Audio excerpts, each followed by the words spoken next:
Hey everyone, welcome to another episode of Table Talk. I'm your host, Jake Combs, and tonight we have some Warhammer 40k unboxings and discussions to share with you. First off, we have both Arks of Omen books, as well as the new World Eater Jakhals. So let's go ahead and get started. Alright, now the Abaddon Arks of Omen book has actually been out for a good little while now. We're able to receive a digital copy of this book in advance.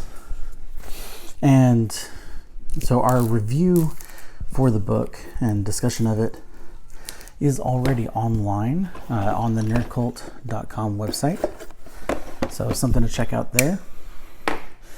So that's our thorough review and discussion. Let's go ahead and break out the plastic. Let's take a look. Now, we weren't able to share any pictures from the digital copy that we were reviewing.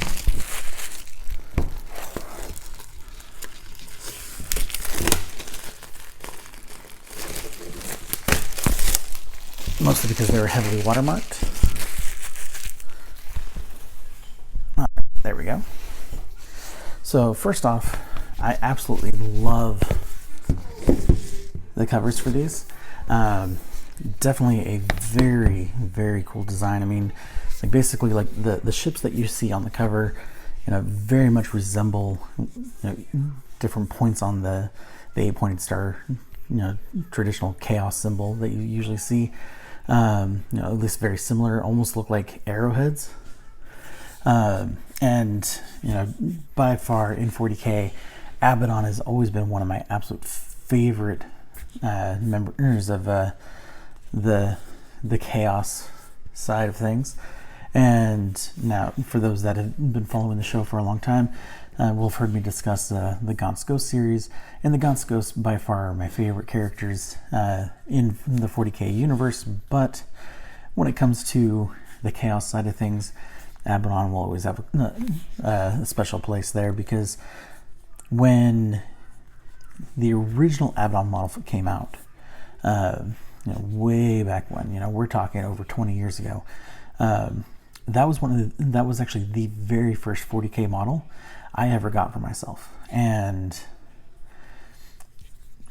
painted him up, absolutely loved it. But when I moved to Arizona, all of those models ended up, I believe, getting lost or sold prior to the move.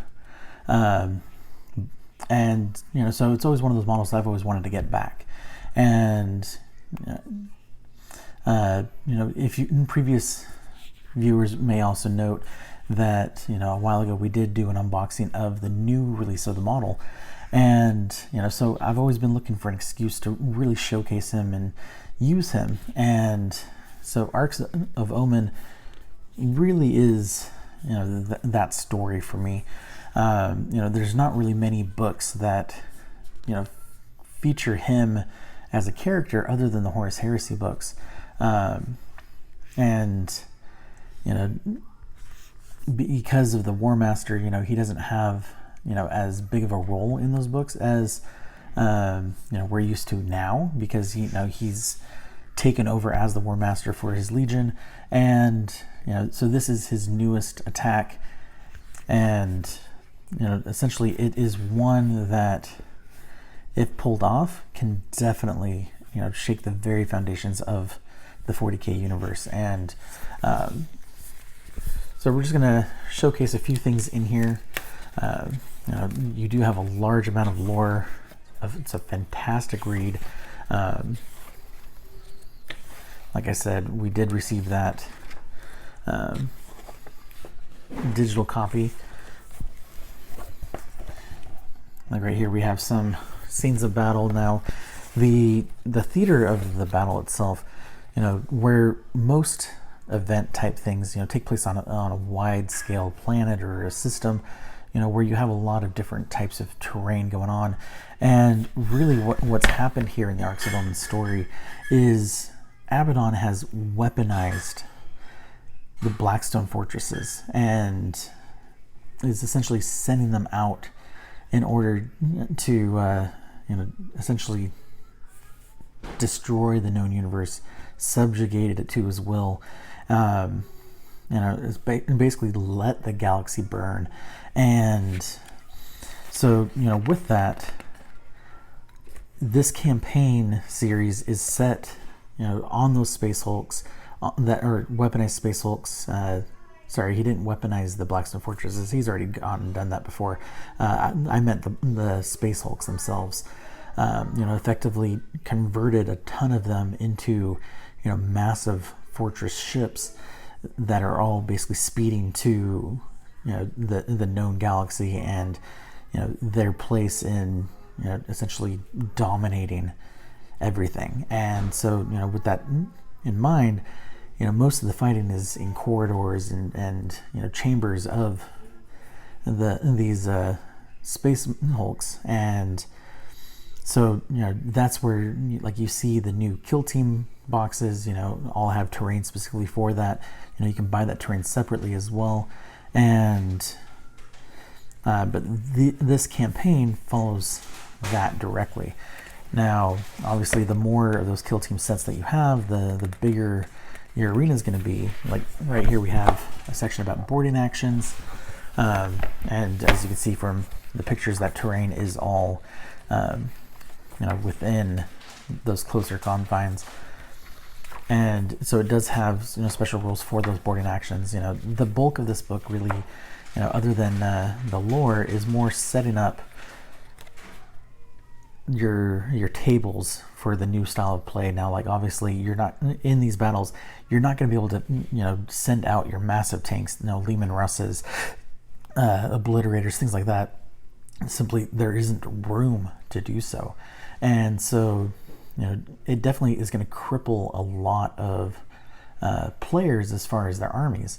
Now, there are going to be, smaller boarding parties that you can do, and they have actually started releasing starter boxes of those boarding parties designed specifically for this type of campaign. Like, I know the Grey Knights are getting a box set towards that, and definitely a lot of really cool stuff. I know the Tyrannid box looked really awesome. I'm definitely tempted to pick up my own for that one to kind of get me back into Tyrannids.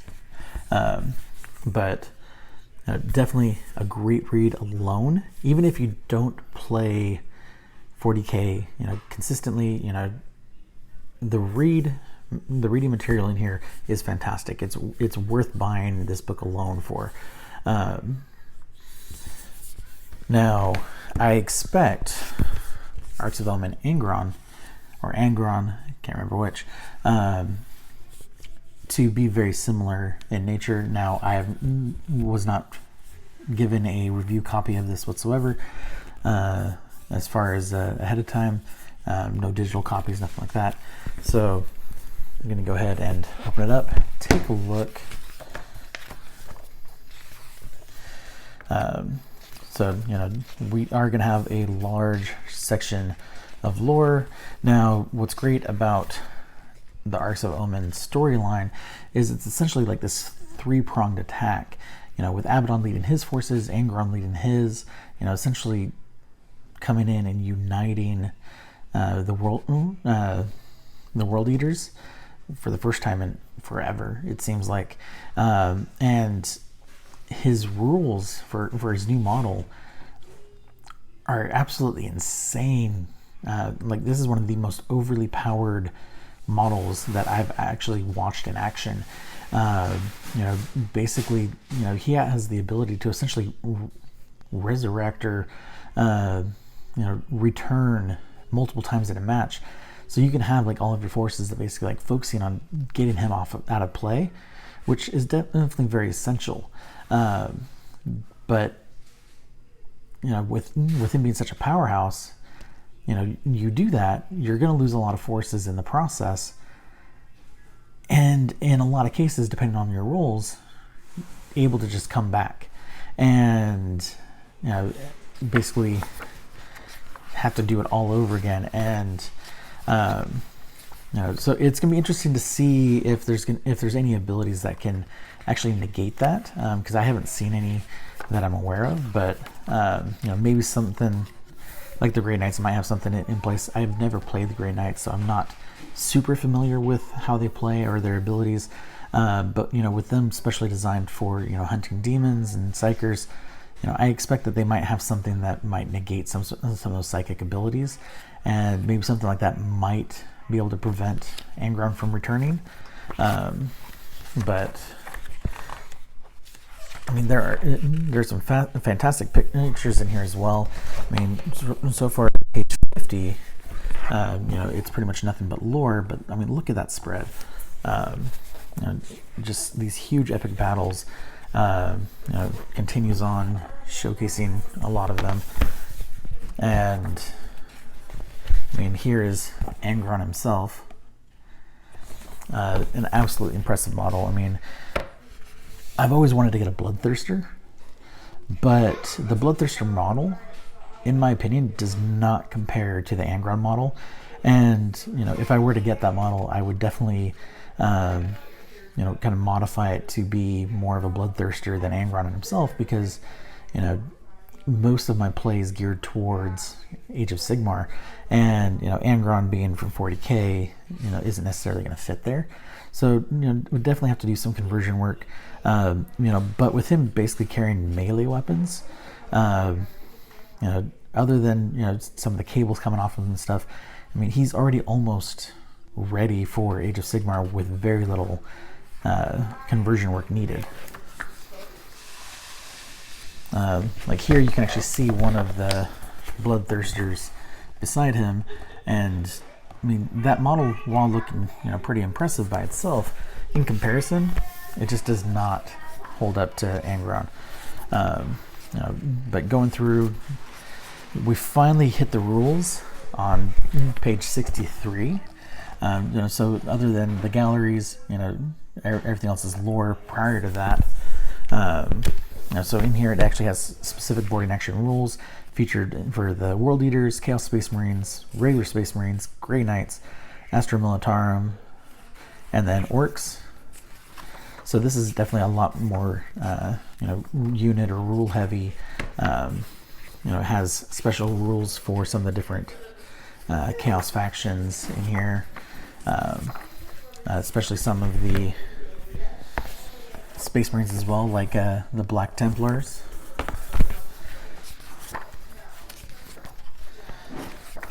And then specific rules for some of the other factions as well that I mentioned. And then we go into the actual boarding actions sections themselves, which these are really your missions for the match or for your game.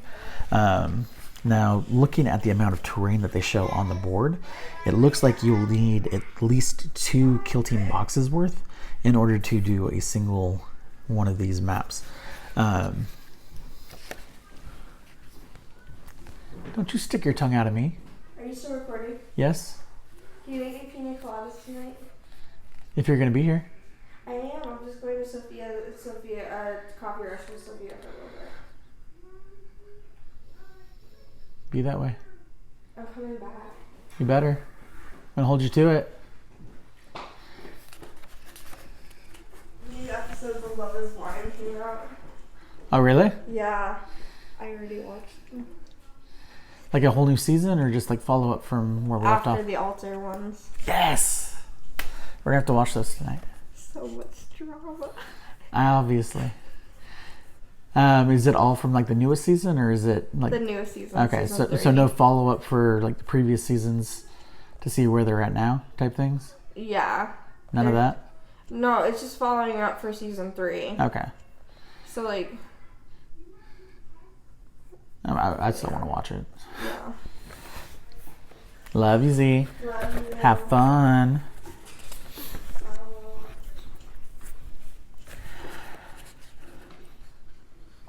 So yeah, you're gonna need quite a bit of the terrain for it in order to actually do this. Like one of them is called Pull Their Teeth, Void the Ship, Strong Rooms. So strong rooms, by name makes me think that it's kind of like like maybe like you're raiding an armory or something pivotal. But I'll go ahead and read the mission briefing there. Many a naval vessel holds within its depths potent weapons and ancient artifacts. Invariably, these are stored within all but impenetrable vaults, secured by psychic wards, automated weapon systems, shield generators, or by other means. Should an attacker successfully seize these treasures, they will not only gain powerful assets for themselves, but also grievously undermine the morale of their enemies. So exactly what my assumption was. You're definitely, it'll allow you to actually get stronger items for your army, or definitely cripple your opponents. There's a jailbreak mission where you actually have prison cells, powering the generators, or depending on who you're playing, disabling the generators. Corrupt the machine spirit. Definitely looking at the boarding actions themselves, it definitely is an escalation to the aggression of the types of missions you have. Like obviously, anyone that's played 40k before, or Warhammer in general, knows that it's a very aggressive game style. A lot of killing is involved, but the types of missions here just definitely seems to be upping the excitement, upping the kind of the adrenaline or wow factor. So definitely looking forward to getting in there, playing these, and really putting our various Space Hulk terrain to the test. So a lot of great things to look forward to. Now, the new Kill Team box is on pre-order, available for pre-order right now, with the final set of that terrain. Now, for the terrain alone, that box looks awesome. Definitely interested in picking that up for the terrain pieces. Now, the Arbites or Arbites, I'm not sure exactly how you pronounce it. I've heard it both ways. But with them, those models look great. I mean, they would be a fantastic addition to add to like a Necromunda enforcer unit. But the Drukhari models that are with it, for me, aren't super exciting. But for me, it's mostly the terrain with that set, and definitely very excited for that. And hopefully, we may be able to get one for ourselves to share with you guys. But most likely that won't be happening. But if it does, we'll definitely keep you posted. Now, go ahead and open up the Jakhals. Now, with these guys, like every single one of them is holding a chain bladed type weapon. Chain swords, chain axe, things like that. Technically, they are world eaters, kind of hangers on. One of them actually, I believe, is meant to be like a disgraced former space marine, and it was absolutely like a massive unit. And so what I'm planning on doing with these is actually replacing their chain based weapons and making some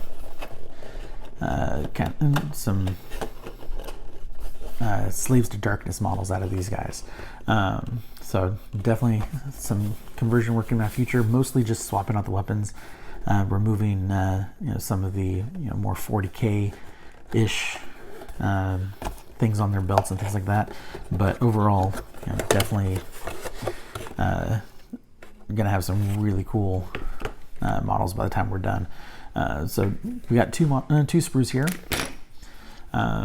Taking a look at it, definitely seeing some great details. A lot of wear and tear on the models and their clothes. A lot of detail to the muscle, because it is a lot of exposed muscle with these guys, and a lot of chains and things like that too. And definitely very conflicted with these guys, because like part of me wants to use them all for Age of Sigmar in my Slaves to Darkness army, but at the same time, these would be great pieces to mix into like a Goliath gang in Necromunda as well. I may just have to get a second box just for that. So that way, definitely add to my Goliaths. Now, most of these chain-based weapons, when I cut them off, definitely will go in the bits box to be used when I start building up more of those Goliaths. But definitely some cool stuff here. I don't know that I've ever seen a sprue set with so many chainswords in it. But overall, a lot of great detail, and most of these chainswords, which actually I didn't notice looking at the actual images, but a lot of them actually have chaos runes etched into them as well. So I think that's pretty cool. Depending on what the runes mean, maybe it kind of gives them some sort of powers, or it's just meant to kind of just be their branding. And then we have all of our bases, but one for the big guy. We also have World Eater's transfers. Now, most of these can easily be used with basic Khorne-based iconography for Age of Sigmar as well. And then we have, last but not least, our actual assembly guide. And as always, I do love Games Workshop style with the multi-tone assembly, so that way you can see easier, exactly where the piece goes, how it looks when it's done. So that way, you're a lot less likely to make a mistake when doing that assembly and putting things in the wrong place. But some great looking models. Very excited to have the chance to actually build with them. So here are the Jakhal sprues up close. As you can see, there's a lot of wear and tear on the models themselves. Their clothes, their armor, their weapons, and almost everything is covered in spikes, exposed skin, chains, or a chain blade of some sort. And then here is the sprue of almost nothing but chain bladed weapons, and then a few bodies. But that's it for tonight. I do thank you all, as always, for watching. If you haven't already, please check out our video about the future of the channel, and please weigh in on the discussion there as far as like what you guys would like to see more with the channel, and likewise, let us know on TikTok as well. What you want to see, and we're going to do as much as we can, and keep things going, even though the flow of Games Workshop releases that we'll be receiving definitely is slowed more than it was before. But we're definitely going to do everything we can to keep sharing those things with you, and we also have lots of other great things coming down the way to share as well. So again, thank you guys as always for watching, and I hope you all have a great night.